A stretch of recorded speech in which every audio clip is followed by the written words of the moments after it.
Review చెబుతూ స్వాతిరెడ్డి పాట బాగుంది, కోరియోగ్రఫీ బాగానే ఉంది కానీ ఇంకా బాగున్నా అన్నారు. ఆయన ఈ వయసులో కూడా చిలిపితనం ఎక్కువ కదా ఆయనకి.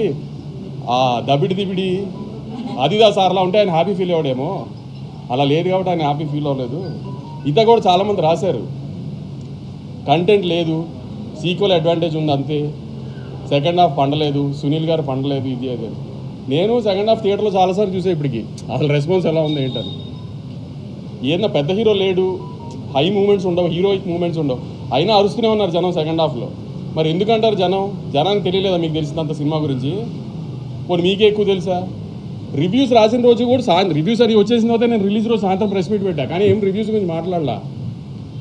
ఎందుకంటే వాళ్ళ జాబ్ వాళ్ళది, మన జాబ్ మంది. కానీ వాళ్ళ రివ్యూని జస్టిఫై చేయడానికి వాళ్ళు ట్వీట్లు వేస్తున్నారు, సినిమా కరెక్షన్ ఊరికే ఉన్నాయి కంటెంట్ లేకుండా. అది కరెక్ట్ కాదు కదా.